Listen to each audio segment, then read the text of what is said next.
Hello, I'm Fast Lawyer. Today we're going to do a review for Mind VR Exploration, which is actually a Chinese history appreciation app, educational experience for VR.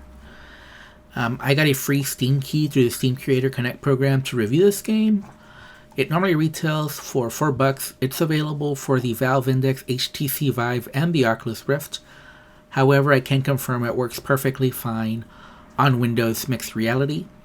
Now, this experience is anywhere between 15 to 20 minutes long. It just depends on the speed that you blaze through the content. Technically, you can finish it in about 11 minutes if you just skip through everything and try to go through it as fast as possible. But for most people, it'll take them 15 to 20 minutes on average.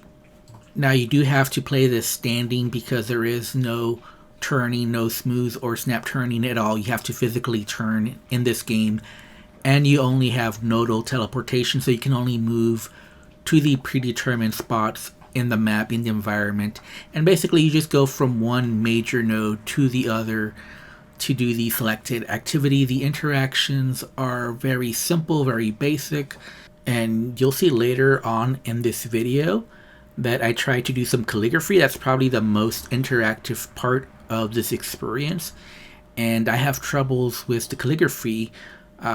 One major reason for that is because this game is not optimized well. I was getting very low frame rates, variable frame rates on my 1060 GTX, but I also think the VR interaction was not well made.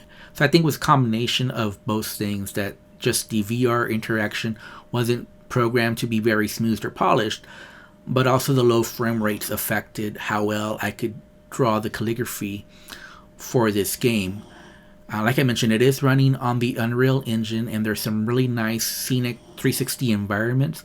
And then in the middle of the experience, there is this 360 stereoscopic video that, for me, was the highlight of the whole experience. It's a beautiful scene with a beautiful girl playing a beautiful instrument. And that's definitely was the best part of this experience for me personally. There were some other nice scenes. You're flying a kite through part of this experience that was pretty cool. But unfortunately, since it was unoptimized and I was getting variable frame rates, it kind of made even those very scenic scenes outside of the 360 video just not as good as they should have been otherwise. You know, there's also the cherry blossom tree, and you'll see that later in the video. That was pretty neat. But just the low frame rates kept it, for me personally, from being as nice an experience as possible as it could have been. And there's just some strange visuals parts of this experience. So most of this experience is focused on the culture, on the history of China, and those for me were the most interesting parts of this experience, because that's what I wanted from this experience. That's what it's being sold as. But there's some strange parts that were thrown in that I'm not sure how they relate at all to China. One example is the flying whale. I don't know if this is a historical icon of China. I don't think so. I've never heard of that.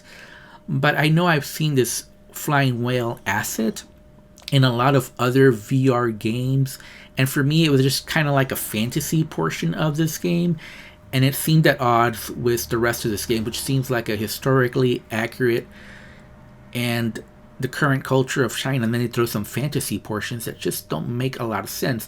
This is a very nice environment that you're seeing right now, but at the same time it seems like a fantasy portion of the game, which is at odds with the historical cultural part of this experience they're trying to give you, and just seems a little bit out of left field.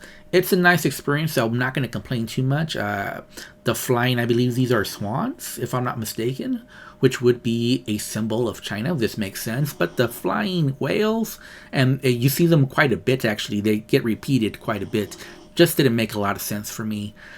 So overall, if I have to rate this game, I would give it a 5.5 out of 10. I know it's only $4, but it is so unoptimized that it makes the experience not as good as it should have been, and just some assets that seem weird within the context of the whole experience.